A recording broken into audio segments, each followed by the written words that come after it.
చెల్లెళ్ళైపోయినా, ఒక పాకిస్తానీనైపోయినా, ఆఖరికి దేశద్రోహినైపోయినా. నేను ఎక్కడ ఒక బాంబు వేయలే, ఎవరిని చంపలే, ఏం అమ్మలే, డ్రగ్స్ కూడా ఏం చేయలే. ఇక్కడ అమ్మాయిలను తీసుకుపోయి వేరే దేశాలకు, బంగ్లాదేశ్కి అక్కడ అమ్మలే. అయినా సరే నేను దేశద్రోహుల జాబితాలో నేను చేరిపోయినా. అయినా నాకు బాధ లేదు. కానీ నన్ను ఆఖరికి అన్న ఎవరో కూడా నాకు తెలియదు, ప్రశ్న అని తెలుసు. అదే ప్రశ్న ఇప్పుడు చుట్టూ కొడుతుంది మమ్మల్ని. ఆ అన్న నేను ఏకంగా పట్టుకున్నట్టే ఫోటోలు తీసారు. ఎందుకు అంటే బుర్కా అనేది దేశద్రోహమా? తెలుసుకోండి. మళ్ళా కూడా అంటున్న తమ్ముళ్ళు, మీరు ఎంత ట్రోల్ చేస్తారో చేయండి, నన్ను ఎంత చేస్తారో చేయండి, కానీ ఈ బుర్కా అనేది ముస్లింలో బలిసినలు వేసుకునేది అనుకుంటా మాత్రం మీ పొరపాటే. బుర్కా అనేది నిజంగా మా పేదరికాన్ని కూడా దాచుతుంది. అని మీకు తెలియదు. రోజు ఒక డ్రెస్ మెయింటైన్ చేయాలి, ఆ లగ్జరీ మెయింటైన్ చేయాలంటే మా తోటి కాదు కొంతమందికి. బట్ నాలాగా కుటుంబాన్ని కోల్పోయిన అమ్మాయికి అయితే ఇంకా కష్టం. ఆ లైఫ్ ని నేను మెయింటైన్ చేయలేను. నన్ను తిట్టండి, ఎంత తిడతారో తిట్టండి. వ్యక్తిగతాలు బయట పెడతాం, నిన్ను రేప్ చేస్తాం, నిన్ను 15 వరకు చంపేస్తాం. సరే చంపేస్తారు, వ్యక్తిగతాలు. మీకు లేవా గతాలు? మీ నాయకుడికే ఉన్నాయి కదా, మా గతాలు ఏం బయట పెడతారు? అంతకంటే మించి మేము ఏం చేస్తున్నామని అమ్మాయిలమని ఇంత భయపెట్టే ప్రయత్నాలు చేస్తున్నారు. సరే ఆ తర్వాత ఏదో నా నోట్లో మైక్ పెట్టారు, ఇదిగోండి మైక్ పెట్టారు. ఈ ఫోటోకి నేను అస్సలు బాధపడట్లే. మీరు మైక్ పెట్టండి, ఏమన్నా పెట్టండి, కానీ దీనిపైన రాసిరు చూడండి, రేపు జనసేన తెలంగాణలో వరంగల్కి వస్తున్నాడు, నువ్వు ఒక అమ్మకి అబ్బకి పుడితే అడ్డుకుంటున్నావా అడ్డుకో. లోకంలో లేని నా తల్లిదండ్రులు ఏం చేసేదండి? ఈరోజు నేను పుట్టి తప్పు చేసినానా? అంటే నా బుర్కా ప్రాబ్లమా, నా మతం ప్రాబ్లమా? నా తల్లిదండ్రులు ఎందుకు అంటారు చెప్పండి?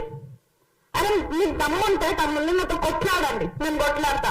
నేను నా మీద దాడి చేస్తారా చేయండి, నేను కూడా దాడి చేస్తా. మాట్లాడతారా మాట్లాడండి, నాకు దమ్ముంది, నేను మాట్లాడతా. కానీ మా అమ్మ నాన్నని అన్నట్టు నేను మీ అమ్మ నాన్నని అనలేను. ఎందుకంటే నాకు నా పేరెంట్స్ తో పాటు మీ పేరెంట్స్ అంటే కూడా గౌరవమే. ఒక ఆడపిల్లగా మా అమ్మ నాన్నని అంటే నేను ఎంత బాధపడుతున్నానో ఆ బాధ మీ అమ్మ నాన్న మీరు పడవద్దు. అందుకే మీ అమ్మ నాన్న నేను తిట్టాను. అలాంటిది ఇంత నీచంగా ఏ రోజు నేను నిరుద్యోగుల కోసం చేసే పోరాటంలో ఏ రోజు నేను బాధపడలేదు. కేసులు వేయించుకున్నా, ఎదురుపోయినా, అబ్బాయిలతో సమానంగా కొట్లాడినా. కానీ ఈరోజు బాధపడుతున్నా అంటే కేవలం నా తల్లిదండ్రులు నన్నందుకే. నా తల్లిదండ్రులకు మంచిగా నేర్పారు. మరి మీ తల్లిదండ్రులు మీకు ఏం నేర్పించారు?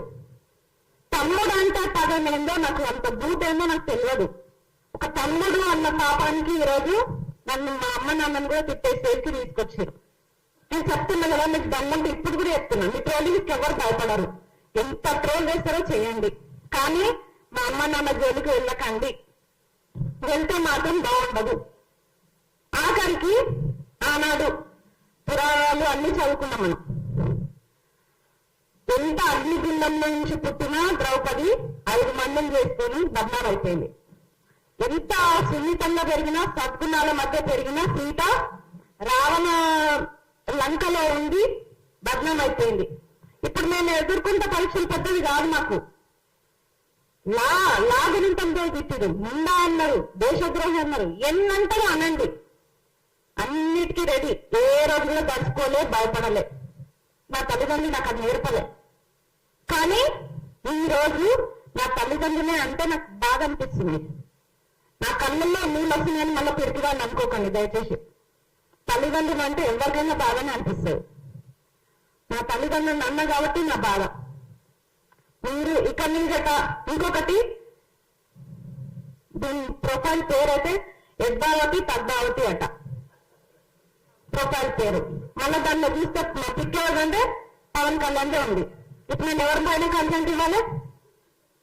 పవన్ కళ్యాణ్ పైన ఇవ్వాలి కదా. మళ్ళీ ఎందుకు బాధ అనిపిస్తుంది? ఎందుకు నొప్పి అవుతుంది మీకు?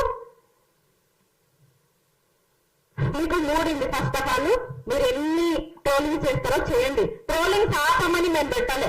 ఇంకొకటి, మనకి ఇన్ని చట్టాలు ఉన్నాయి, ఇన్ని షీటింగ్లు ఉన్నాయి, ఇన్ని ఉమెన్ కమిషన్లు ఉన్నాయి, అయినా సరే ఇలాంటి పరిస్థితి వచ్చింది మనకి ఇడ.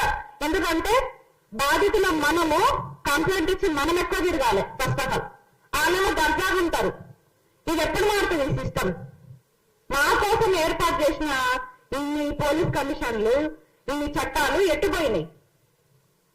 అయినా మేము తిరగాల్సి వస్తుంది. మేమే కంప్లైంట్ ఇచ్చి మేమే 100 సార్లు తిరగాలి. ఆడేమో దర్జాగా ఉంటాడు. కాబట్టి చట్టాలు చాలా వేగవంతంగా 24 గంటల్లో చర్యలు తీసుకునేటట్టుంటే బాగుంది. ఇంకొకటి ఆ గౌస్ పాష అన్నారు కదా, గౌస్ పాష మీ కష్టంలోనే ఉన్నారు కదా, నా అన్న అంటారు కదా. గౌస్ పాష మాత్రమే కాదు, బండి భగీరథ్ కూడా మా అన్ననే. ఇద్దరిని ఒకటే తాడికి ఉరేయండి, ఒక్కటే తాడికి ఉరేయండి, ఇద్దరికి ఒకటే శిక్షణ అమలు చేయండి. నేను అడ్డుపడితే అప్పుడు నన్ను తీసుకుని పాకిస్తాన్ లో వదిలేయండి. Thank you. నాకు ఇంత మంచి అవకాశం ఇచ్చినందుకు అందరికీ thank you. Thank you Usma. Next విప్రోజ్.